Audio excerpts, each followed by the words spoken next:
Guys, Dave Christen here, often called, a lot of people call me just DC, and looking forward to spending some time with you guys and Lewis on this call today, and I'm excited that he was able to organize this for us.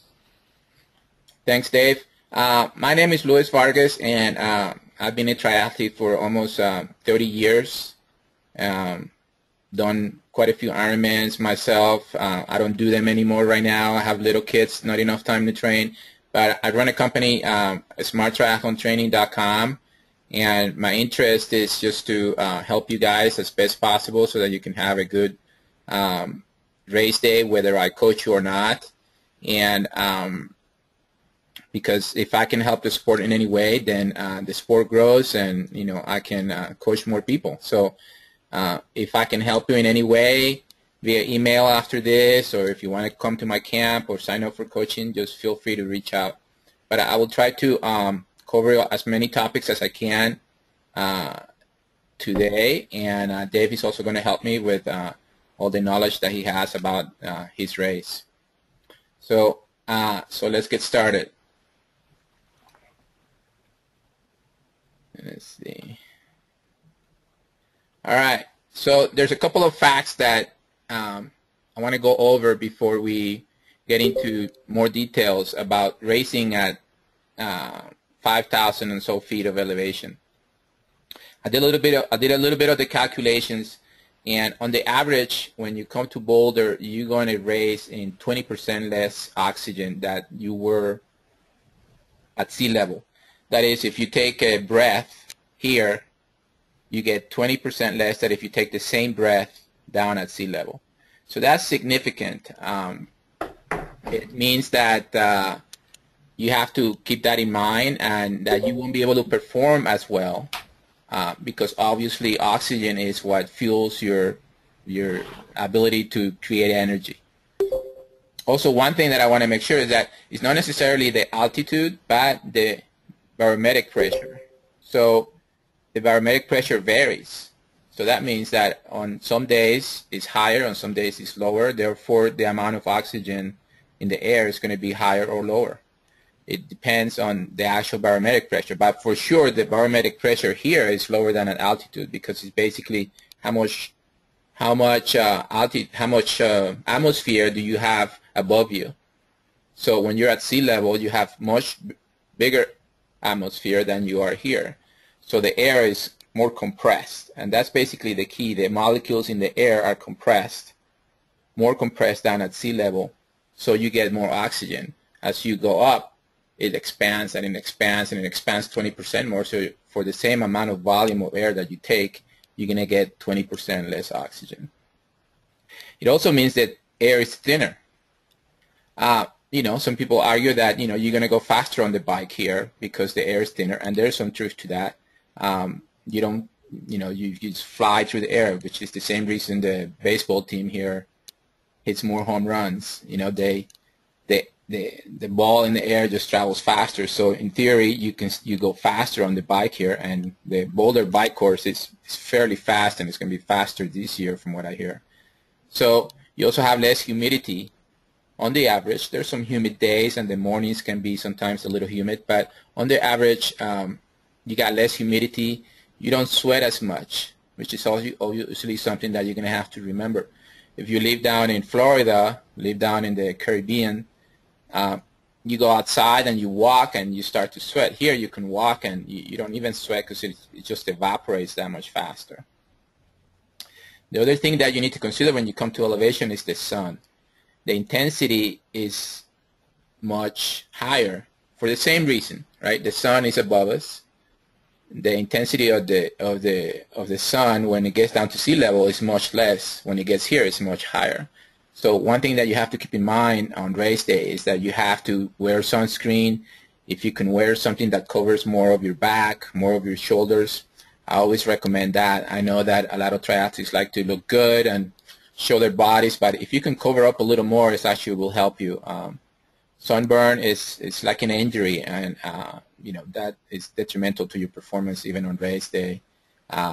Plus, it just dries you more, and it's something to keep in mind. Last year, I was just talking to Dave. August is a very hot month here, and last year was 80 something on race day. It could easily be 90, and it could by chance be 100 on that day because we get 100-degree days in Boulder. So everybody talks about the altitude and this, but the heat can be very tough here in Boulder as well. So something to keep in mind next year. Okay, let me see. All right, the swim. So let's talk a little bit about the swim. The Boulder Reservoir is a beautiful body of water, usually very calm. There's potential for wind. If it's a windy day, you can get some waves out there. In fact, I've seen people, kite surfing at the Boulder Reservoir on windy days. They just wait for those days. So there's a possibility of that, but very, very unlikely. Usually it's very calm. I do not remember any race that I have done at the Boulder Reservoir in 20 years that has not been wetsuit legal. Is there potential for it to not be wetsuit legal? Well, yes. Anything can happen. We have a very hot summer, and the temperature, it doesn't rain for a little while, and the water can be hot. They measure it on race day, but it's very likely that it's a wetsuit legal swim. It's a rolling start. I believe it was last year. Dave will cover that in a little bit, which is really great because what a rolling start does is allows you to get in when you're ready at your own pace. You don't have to race anybody. The clock starts when you get in. So this is going to be very key for the swim start, and I'll cover that when we get into what to do when you race at altitude. But one of the things that you want to make sure is that you're calm and you establish your breathing rate so that you don't begin to hyperventilate. That happens to people at any race sometimes. And here, because of the altitude, if you're not acclimated, it's going to be even more important that you keep that in mind. Start out easy and build your pace as you go. And a rolling start for Ironman Boulder is the best thing they could have done. So that's great. Stay calm, find your rhythm. For the swimming I think is the sport that's most affected by altitude because you only breathe so many times, right? You breathe every 4 strokes, every 3 strokes, every stroke, whatever you do, and you only get a certain amount of volume. And we just talked about how you get 20% less, right? When you're running and you're biking, all you got to do is, breathe a little more, and you can maybe make it up. But in the swim, you only get 1 breath. So by default, you just get 20% less. So if you begin to get into oxygen debt by going out too fast and you're not used to it, there's things that can happen. You can hyperventilate. You just don't feel great. So the rolling starting out easy is going to be crucial so that you establish that maintainable pace. All right. So I'm going to pass it on to Dave here so he can talk a little bit more about the swim, and is he going to change anything or is he going to keep it the same? So Dave. Yeah, I think that was, Lewis, I thought that was a great summary. Just a quick sound check. Lewis, am I coming through clearly? Yes. Perfect. I think Lewis did a great summary of some of the biggest obstacles people, especially from sea level, are going to encounter. It seems for at least a lot of the athletes, that's where people feel it the most. They start the race off that day, and they tend to feel like they're breathing harder than they normally do when they swim. I think Lewis did a good job of making sure that that's not something to panic about, but it's certainly something to be aware of. That way when it happens, it's not startling. It's not something that's going to harm you, but I think what Lewis is saying is it might be worthwhile just taking about 200, 300, maybe even 400 meters and just working into your rhythm carefully and being a little more conscious of your breathing patterns, how often you're breathing, whether you're breathing unilaterally or bilaterally. It just depends on what your comfort levels are. So I think that's certainly one of the things we hear most from athletes, whether they're racing here in Boulder. We've got another race in Tahoe. They kind of have very similar altitude concerns. I think Lewis did a great job of summarizing that. So just take it easy when you get into the water. The rolling start, so a lot of people kind of need a little extra picture to understand what that looks like. If you've ever raced or seen on TV a mass marathon like Boston or like New York, it's this throng of people that are going underneath the starting arch, and it's thousands upon thousands of these runners going through. Obviously, we're not racing, 40,000 plus athletes at Ironman Boulder, but the idea is still the same. You're basically going to progress underneath the swim arch, which is where your where your race start will be. Once your timing mat hits, or once your timing chip crosses that timing mat, that's when your race begins. So no matter when, if Lewis and I were racing together and he started 10 minutes ahead of me, he didn't get a 10-minute head start. It just means that he got into the water because he's a little more confident swimmer than I am. And that's something that's very important to keep in mind. One of the reasons we do a rolling start is not so much to spread people out, but it's to let people swim with peers that they're most likely swimming at similar paces. If you've ever done a mass start with us, a lot of times you have people that start out front that really have no business starting out front. We don't know why they do that. They just do. And a lot of it's testosterone, a lot of it's pride, but we've all been in that situation, I suspect, in which we've had somebody swim up alongside of us that's significantly faster than us, and there's contact made. So the rolling start, what it tries to do is it tries to spread you guys out in the manner of similar swim ability. So we have signs that we hold, that we have volunteers hold, that give you estimated swim times. That way you're swimming with somebody, if you're swimming in an hour and a half, you're swimming with other people that are swimming in an hour and a half. That way you're not bumping and jabbing with people that are either slower or faster than you. So both, like Lewis said, it calms that swim start down in a big way, and we've seen great response from athletes on it. There's a lot of people that still like mass starts, and there's still a lot of races that have those, and we manage both of them safely. It's just a matter of venue choice. In Boulder, we don't have a big beach that we can launch that many athletes at one given time, so the rolling start seemed to make sense for us, and we really like the nature of that start. So that's kind of, I think Lewis did a great job of summarizing the swim. It is very calm every morning in Boulder. We don't usually have wind events until later on in the afternoon, and it's usually just pristine. The water has some of the smoothest water that we see in racing Ironmans. Lake Placid and Madison have very similar situations where you don't have waves or any type of tides that are affecting the surface of the water, which is great. So I don't know if that's a good enough summary, Lewis, but I thought you did a great job of summarizing that, and I just wanted to add those little bits. Is it the exact same course as last year? Same? Is it clockwise, counterclockwise? Thank you for bringing that back up. I should have started there. Yes, so the course will be the exact same as it was last year, which for those that haven't done it or raced in Boulder before, there's a sunrise about the same time frame in which our races typically start. We try our best to pick a trajectory that doesn't swim you straight into the sun. That way when you start, you're not having to battle with the sun. And Ironman Boulder is the perfect situation because we start in a location that gives us a clean, straight shot without any sunlight giving you a hard time while you're sighting. So it's a counterclockwise loop. There's 2 left-hand turns. You swim out a straight line for a really long time. You turn left. You swim straight for a really long time. Then you turn left, and you swim all the way home into the transition area. So it will be most likely wetsuit legal, like Lewis said. If we have a really hot summer, it certainly could creep above it. But to my recollection, as Lewis alluded to earlier, I don't know of a race that has breached the temperature threshold, whether you're using Ironman's temperatures or USAT's temperatures. So it should be wetsuit legal.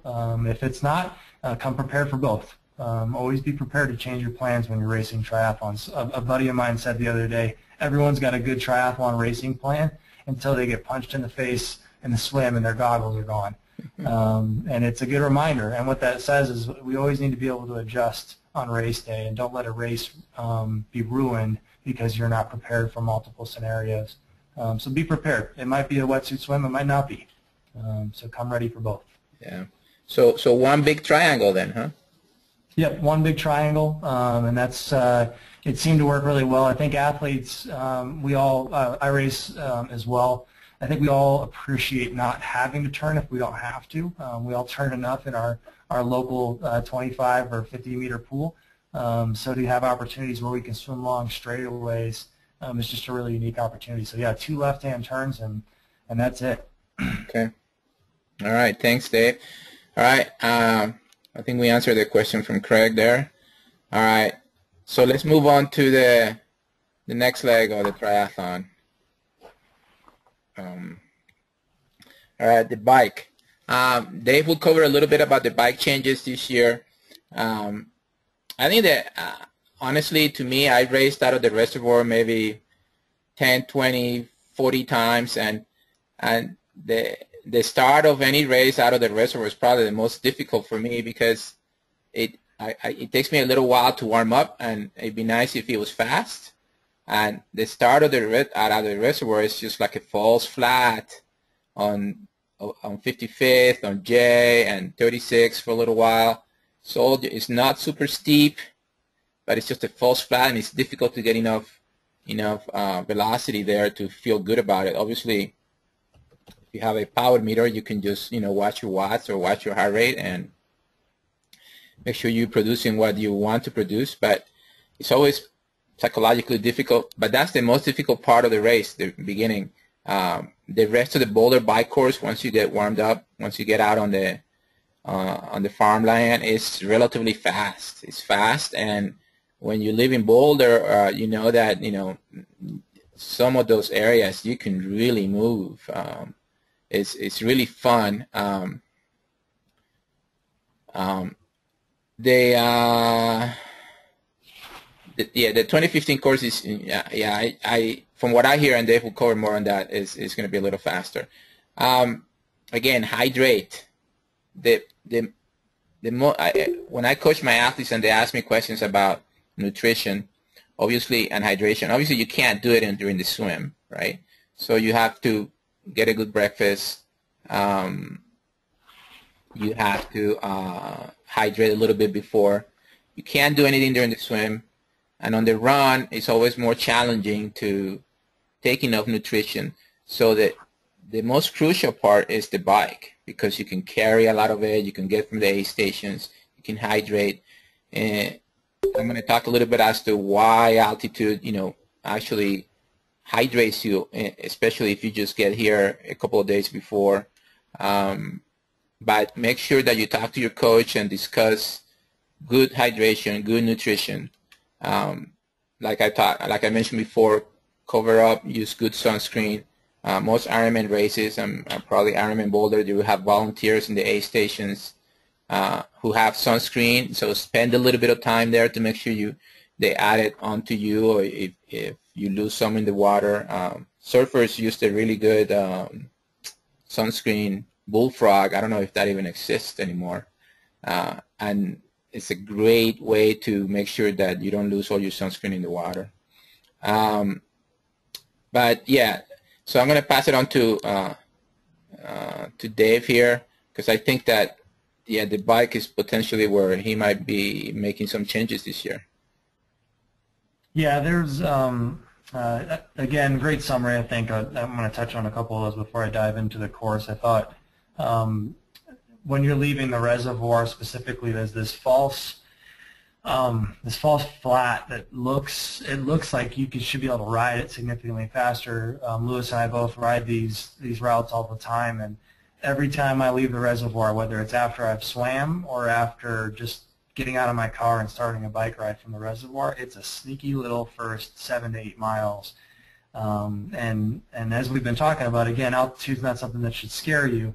It does feel different, and it certainly does when you start to climb up out of the reservoir. It's very subtle, but it'll sneak up on you. It's a really sneaky little climb.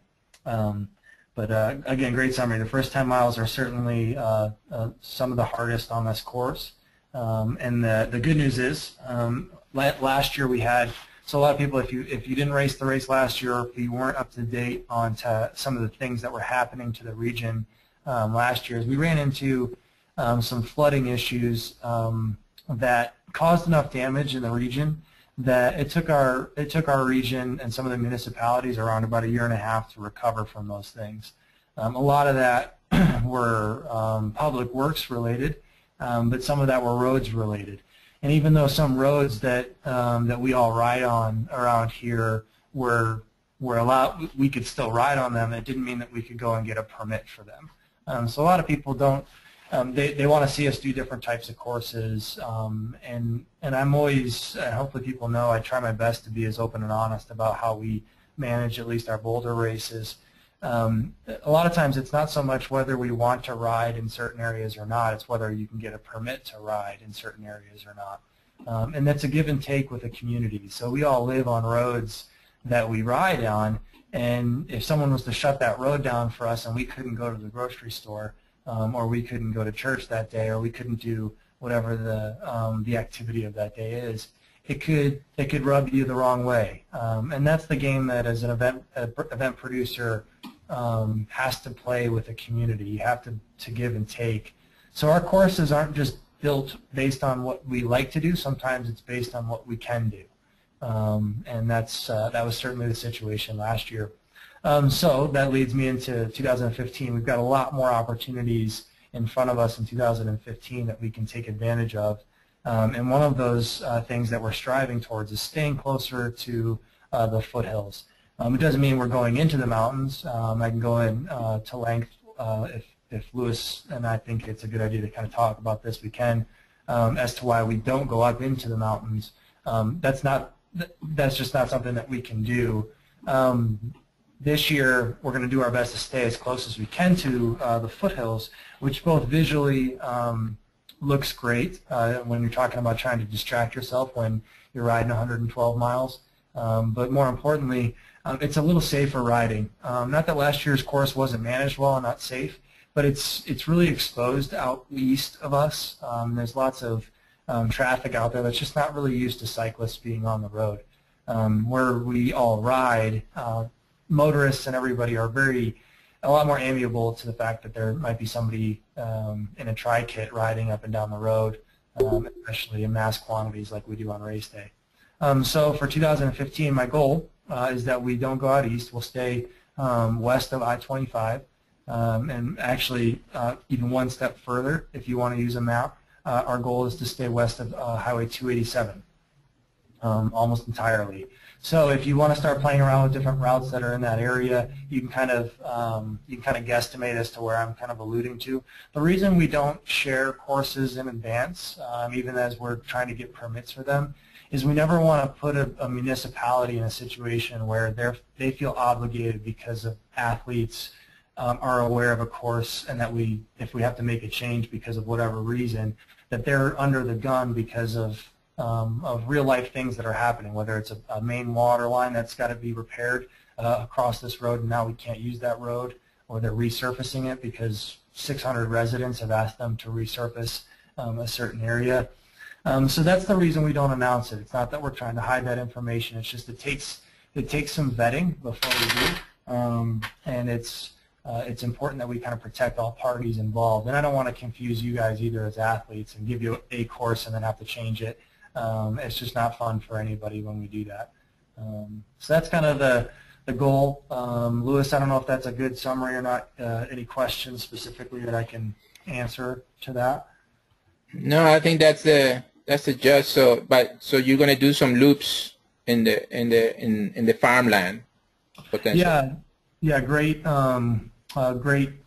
point. So our course last year was a 100% single loop course, which was really cool. It's really unique to have a race where you don't cross the same path once, which was a really unique opportunity last year. This year, our goal, athletes are always looking for opportunities to see their friends and family that are there. We call them spectathletes. It's a really encouraging moment when you see mom and dad, husband, wife, spouse, partner, son, daughter, whatever it may be on the road, So multiple loop courses have their advantages in that respect, and it gives your family and friends that are there an opportunity to see you a little more often, and in turn encourage you. So this new course that I'm trying to get approved will be, the goal is that it's what we call a lollipop double loop. So you'll go up at the stem of the lollipop, do 2 loops around the lolly, and come back down the same stem. And that's kind of the vision for now. Without sharing much more detail, you could probably run some Strava segments in the area and kind of guesstimate as to where people are going, or where I'm headed in this direction, because I try to find places where we all ride. But that's kind of the idea. The goal is to stay in Boulder and Larimer County, and not travel too far east if we can avoid it. All right, thanks, Dave. Or should I call you DC? It's hit or miss. It's all over the place. A lot of people are DC. I always sign things DC, like my emails and Facebook posts, and it's just, I don't know if it's caught on, but right. That's, whatever. I'll answer to both, or just hey you guy, or hey racetrack. All right. Anything you need. Okay. All right. So let's move on to the run. All right. I believe this is correct, and Dave might correct me, but the run is 99% on a cement path. It's about 10 feet wide, and now the question is, what does cement do for you? What's the problem with cement? Well, it's obviously a harder surface, so is that why cement running hurts a little more? And amazingly enough, it's not necessarily that cement's harder than asphalt or dirt, which it is. But the reason that cement running is just a little tougher on people is because every step that you take is the exact same. Basically, you are doing the same thing exactly over and over, 5,000 times, So then what happens is the forces are applied in the exact same way in the exact same muscle fibers. And that's why it leads to more pain. If you were running on dirt, or if you were running on something that's different, then the forces are applied throughout your calf and your knee and your quads and your hips, just slightly different each time. And that doesn't leave a mark as much as it would when you run on cement. So one of the things that you have to do if you're going to train for Ironman Boulder is that incorporate some cement running. I wouldn't do it all the time, and I will do it more as the race gets closer. I wouldn't start now, that's for sure. But as you get closer, because it's just you gotta toughen up those legs in order to do that. Obviously, some strength training will help. Cushion shoes will also help. I know, especially people whose feet hurt. Go to your running store and try to get some advice as to some shoes that fit what your running style is, but have a little bit more cushioning so that it absorbs that cement landing a little more. On the run, a lot of people are going to be a little bit more out of breath for that same reason that we had that 20% oxygen. So your heart rate might be a little higher, and your breathing pattern might be a little off, especially if you try to start out a little too fast, for the same reason that we talked about on the swim. When we run, I don't know, many people notice, but you have a pattern, right? You breathe every 4 steps, or every 2 steps, or every 3 steps. So because of the lack of oxygen, that's going to be disrupted a little bit. One of the things that is good about the Boulder course is that it's not too hilly, especially this year. I think Dave is going to tell you that he's going to cut out one of the hills, or the one hill that we have.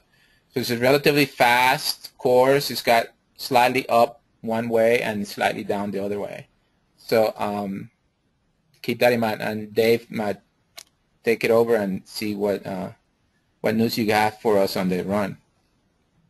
Yeah, again, great summary. The Boulder Creek trails where a lot of us grab lunch runs and things like that in town here, and it's a transportation highway for sure for our communities. There's a lot of both pedestrian and cycling traffic on that Boulder Creek path. What's really great about it is if you've ever raced our half Ironman here, it's up at the Boulder Reservoir, and it's very exposed up at the Boulder Reservoir. There's not much shade, and the Boulder Creek Trail offers a lot of great shade, which is nice. So last year we had great feedback from the athletes, and especially those that had raced the 70.3. I saw a common thread in that people were really excited that they actually could race a Boulder event and not have to worry about losing a layer of skin as they would up at the 70.3. That race, the 70.3, moving to June now has significantly decreased that issue because June's just not as hot as August here. And this course, specifically for Ironman Boulder, having as much shade and being closer to the creek in general will keep you colder. So if you know anything about the way temperatures move, the lower you are, obviously the cooler it's going to be. So it actually sits in this little creek bed. So the temperatures down there can be, we've done some numbers, can be somewhere between 5 to 10 degrees cooler than up at the Boulder Reservoir at the same exact moment. So it's really neat to kind of see that now that this new race exists, we can use this different part of the town, and it's a really cool piece. The concrete path, a lot of people were really concerned about last year about crowding. There was some crowding on the course, but it turned out to be a different type of crowding that we didn't anticipate, and that was spectator crowding. And it was really kind of a unique opportunity because of the way the course lays out and the flow. A spectator could sit in one spot and see their athlete so many different times during their marathon, and it was really a really unique aspect of this race. So especially if you've got older people in your party that might not be as capable of moving up and down a course to see you race, we could sit them in the shade and they would hang out and watch you run by a bunch of times, and it was really cool. In terms of athlete crowding, there was really little to no feedback in terms of athletes complaining about having to run elbow to elbow, and I understood why athletes were really concerned about that going into the race. We do this enough in the country that we knew it wasn't going to be an issue. We do courses very similar to this, and it works out very well in different areas. Another thing athletes ask me recently has been whether or not we close the Boulder Creek Trail during the race, and the answer is no, we do not. It is open to the public for a couple of reasons. One, because the city's not allowed to shut it down. It's a transportation highway, as I alluded to before. So there is general patrons that can use that creek path at the same time you are. As an athlete, your first reaction should probably be, well, how does that work? Like, what if they interfere with my race? The good news is most people will come up to a race and they'll look at it and they'll say, I'm going another direction. So what we do preemptively, just to help you guys out and eliminate these situations, is we send out pre-event notifications to all the communities around the Boulder Creek Trail. And that looks like a mailer that hits somebody's mailbox, or an email if they're on a different on an email thread of like a group that they've subscribed to. And then the other thing we do is we put marshals at each ends of the course in every ingress, egress to educate people as they're coming on. So what we saw last year was not that type of issue at all. What we ended up seeing was that there were so many spectators. It was just mayhem in the sense that it was loud and exciting, and the athletes loved it because of how the spectators just packed up in certain areas, and it just made it almost like a stadium atmosphere in certain areas, which was really unique. So in terms of course changes, if anybody's familiar from last year's course, we left the Boulder Creek Trail to cross over a highway bridge, a pedestrian path that runs along a highway bridge along Foothills Parkway. The reason we did that is because if you were to stay on the Boulder Creek Trail at that same moment where we kicked you up, there was piles of soot from the flood that I had previously mentioned in today's conversation that they hadn't cleared up yet. It was a staging area for them to put the soot, and we just weren't allowed to be in that area. So this year what we'll be doing, since that soot is no longer there, we'll be staying along the Boulder Creek path and eliminating that Foothills Bridge that you had to climb up and over 4 different times during the race. So that'll make this course significantly faster. That was really the only significant climb in the course, besides Lewis alluding to the fact that anytime you're heading west, you're kind of gradually climbing. But in terms of actual hills, that was really the only significant climbing that there was, and now that's gone. So it should be a significantly faster course. Lewis, what do you think? Is that a good enough summary? Yeah, that's perfect. Yeah, that's great. So it's a, I mean, this is, most people know, but it's kind of like a three-legged star of sorts, right? I've often made this joke on our Facebook page, and I'll make it here. And I'm sorry if everyone's heard it. I call it the flux capacitor. There's a movie. If you haven't seen it, it's because you're not from this planet, and it's called Back to the Future. And in Back to the Future, they travel through time, and they use this thing called the flux capacitor to do that, and it's a Y. And if you look at our course, it doesn't make a perfect Y, certainly not a perfect Y, but there's 3 legs to the course. And if you were to run around the Y and make 1 loop, that's around 13 miles. So you do that twice. So it's 3 out and back legs, but you do that twice. So it's not 3 loops; it's still 2 loops, but you do 3 legs of the loop, if that makes any sense. But we call it the flux capacitor, and I don't know if that'll ever stick or not, but we're going with it. So. All right. Okay. You can always come to my camp, and I'll talk about that, and we'll run it. Right? That's what we did last year. All right. So let's move on. Thanks, Dave. I didn't see anybody with any more questions about the run. Just to clarify, this is only for Ironman Boulder. It doesn't apply to the 70.3. It doesn't apply to other races in Boulder. It's kind of a unique course and event. Okay. All right. So when you arrive at altitude, what happens? We're going to talk a little bit about the experience that you might have when you arrive here. Okay. I'm going to go to the next one. One of the things that happens when, now I try to explain this, your body tries to protect you. Okay, and that's basically what the body does all the time. Allergies, as an example, are an overreaction of your body, right? There's an allergen that you have, and you start to sneeze, and you get bloodshot eyes. It's your body reacting to something that is attacking it. So in the same sense, when you arrive at altitude and you start to breathe, and you're not getting the same amount of oxygen, you have sensors in your body that say, hey, I'm not getting enough oxygen. So it tries to do things to your body in order to make it up. One of the things that it does is it raises your heart rate. Another thing that it does is makes you breathe a little faster.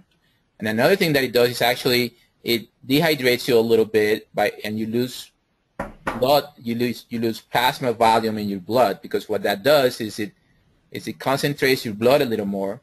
So then when the blood travels through your system, now it has more oxygen in it. So it's an effort to give you more oxygen for everything to work. So the reason that a lot of people have to hydrate when they come to altitude is in order to make up some of that lost plasma volume. And if you don't drink enough, then you start getting into trouble. Some people that are not as aware of it get a headache, start feeling dizzy, and you get potentially altitude sickness. Highly unlikely that happens here in Boulder, because we're not actually that high. But if you went to a ski area, which is 9,000 feet, almost twice as high as where we're here, you begin really to feel a lot more of this.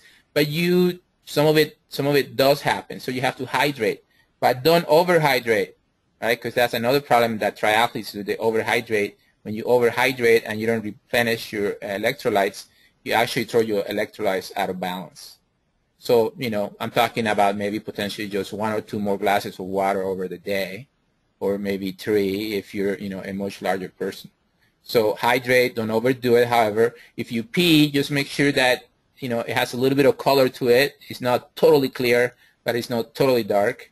And if you start experiencing some of these things like a headache and dizziness, then, make sure that you're doing the things that we're talking about, and, maybe back off a little, take it easy and let your body adjust, because a lot of these things are highly unlikely anybody's going to die from it. It just makes you not feel so great because your body is reacting to the lack of oxygen.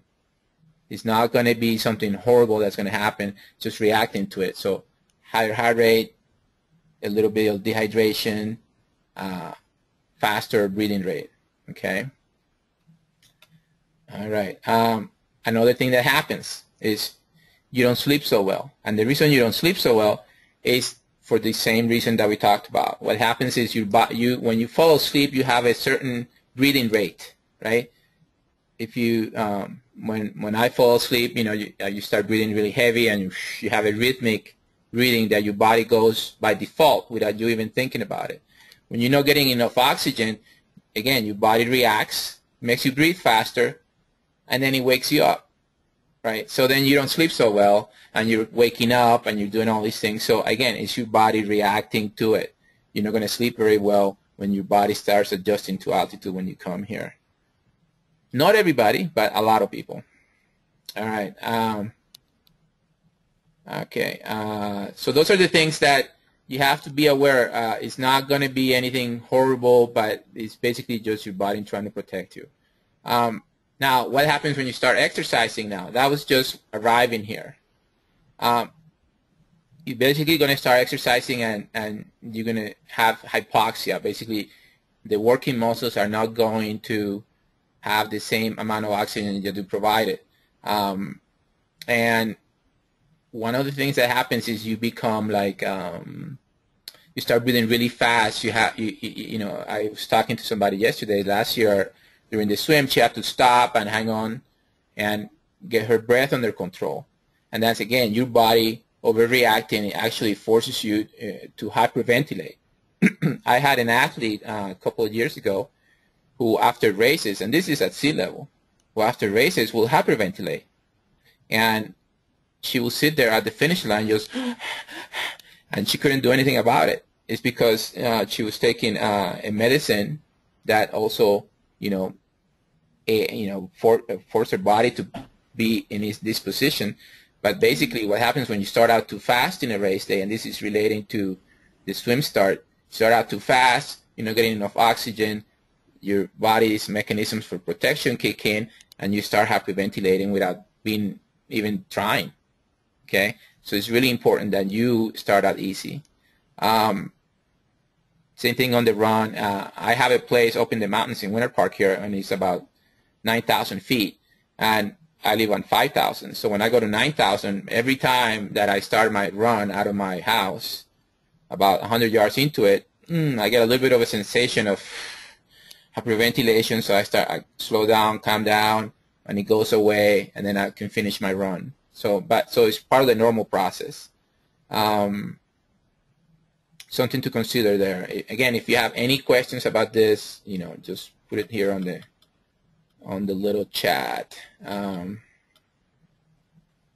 right, let's see, go to the next arrival date. Okay, so you hear a lot about this kind of thing. A lot of, if you go online and do searches and you talk to athletes, you talk about the arrival date, and some people say, well, if you arrive really early, as close to the race as possible, then you can avoid some of the bad ill effects of altitude.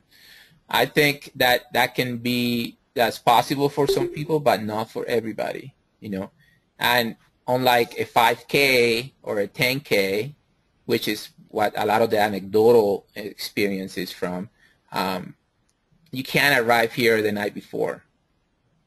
For an Ironman, because of all the logistics involved, because of all the registration, because of you having to know the course, because of just even checking at the hotel, building your bike, all these things, you have to arrive. I mean, Dave might be able to chime in. What's the latest anybody can arrive? Great topic here, Louis. The last day that you can actually check into the race is on Friday. So check the event schedule, but you cannot, under any circumstance, check in on Saturday. There's some reasons as to why I can talk about it if we want to, but Friday is the last day. Yeah.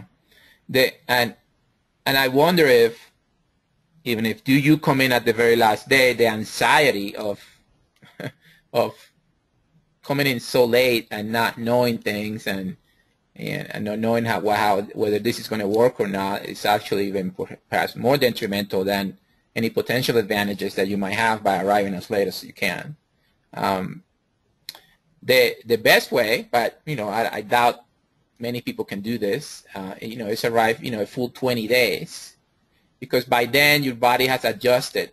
It hasn't developed the ability to compensate for the 20% loss of oxygen. Let me clarify that. Okay, but it has adjusted so that it can function a little bit more normal without hyperventilation issues, and your heart rate lowers a little bit, and your plasma volume that I talked about in your blood has been replenished and established like a more sustainable level that your body can function at. It hasn't replenished, that you haven't created all these additional red blood cells in order to make up for the lack of oxygen in the air in 20 days. You will feel a lot better, and you'll be able to perform without the fear of all these things going on. But everybody reacts, slightly different. Research says some of it is genetical. Again, just like why do I sneeze when there's a lot of dust in the air, and some other people just don't even get bothered. We're all put together differently and react differently. The same thing happens with altitude. So the best way really is to just come out for a long weekend and experience it live. Find out whether you're going to have ill effects or not. For example, last year I had I don't know, 10, 12 campers at my camps, and some of them really suffer a lot on the swims, and some of them didn't even. I had a lady from Hong Kong, and she was just flying up and down the pool and trying really hard, and she wasn't affected the least bit. Whereas other people were really gasping for air, but then after 2-3 days, then they felt more comfortable, and then they relaxed. They were able to go home and say, hey, I know what to do. I know how I'm going to feel. It's not going to be that big of a deal, and it's not going to be a problem. So it takes away that anxiety. All right. The other topic that I want to talk a little bit before we go to the questions is, can you do something at home that's going to help you? That's debatable, very debatable. I'm going to talk a little bit about this. The only way that you can really put a lot of this into is to live in or create an environment that not only has lower oxygen, but also has much lower barometric pressure. So you basically have to live in that environment and not just train. You have to live there. And I think the Germans have some houses or some caves that can replicate this, and they just live and work there, and then they go work out outside, which is actually a whole separate topic. So most of us can recreate that. Then you hear things about wearing a snorkel and putting a mask. Again, maybe that cuts down the oxygen. One of the things that it will do is it will enhance your ability to, breathe deep and work your respiratory system. But again, it's not going to build red blood cells for you. Now, one thing that you can do, though, for sure, is make sure that your iron levels are up to par. Iron is related to being able to generate your red blood cells. So if you're a young lady, or if you have low iron levels, just make sure that your levels are right. Make sure you get checked. And then make sure you about pre-existing conditions, things like high blood pressure, if you have a heart murmur, or you got PVCs. You guys can Google what that is, but I'm not going to explain it. But if you have heart conditions or issues or things, you just check with your doctor and make sure that going to altitude is not going to be a big deal. Similar with people that have asthma, usually not a big problem, because actually if it's related to the environment, we probably have less allergens here than in most places. But just check with your doctor, make sure it's going to be okay.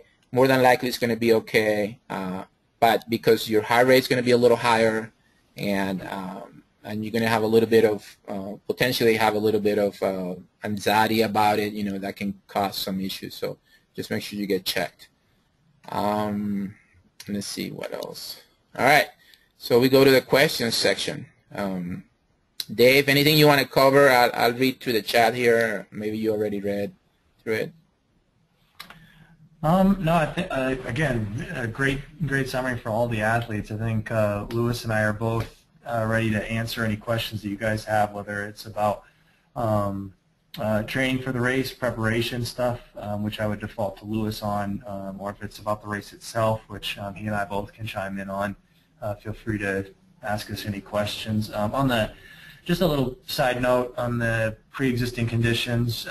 Let us know about those, guys. When you come in and check in at the race, there's a little section for you to let us know about your pre-existing conditions. We're HIPAA compliant.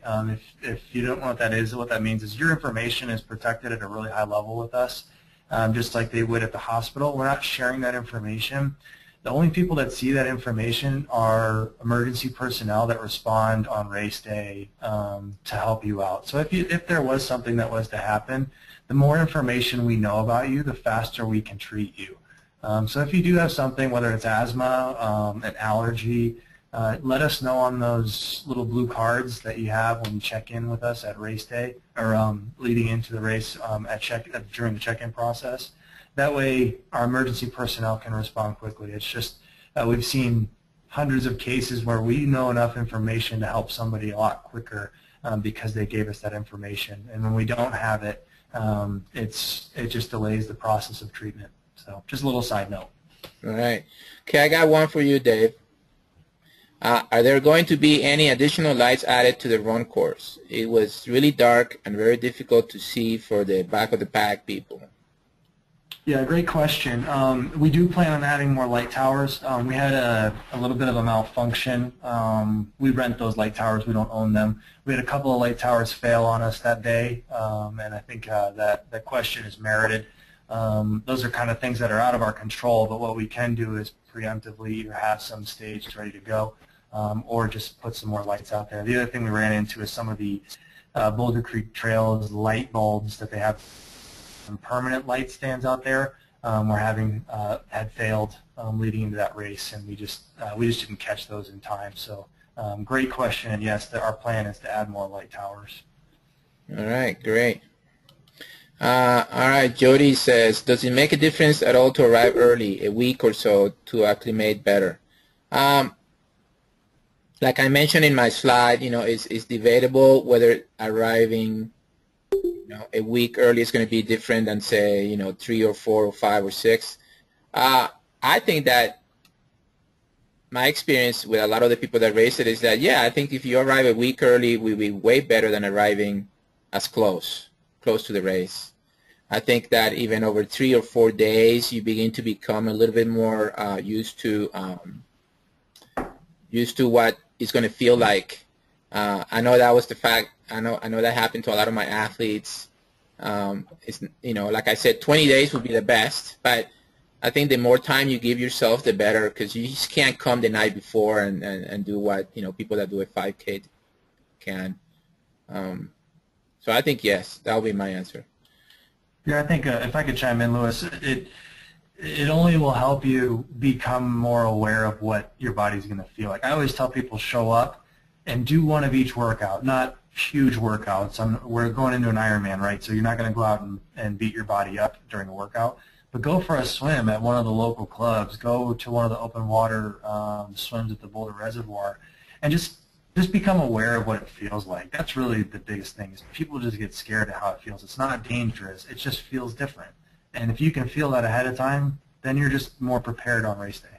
Right. What is the elevation in Boulder? 5,400 feet, right? I mean, what's the highest and lowest on the course? Maybe 49 to 54? I don't know. Dave? Yeah, I think you nailed it. I think the highest that we go on the bike course is 50. I think it's 58. 50. No, that's not right. I think it's like 56, 57, something like that. Yeah. And in Boulder, we're at 5,400. So we don't climb all that much in terms of we're not climbing up 600 or 700 feet into the mountains. Yeah. Okay. Next question. Any guesses on when you will be ready to announce the bike course? Yeah, that's a great question. I get that one on the daily. Usually every morning I get at least 2 or 3 emails of somebody asking that. It's kind of out of my hands. I kind of mentioned it earlier in the conversation.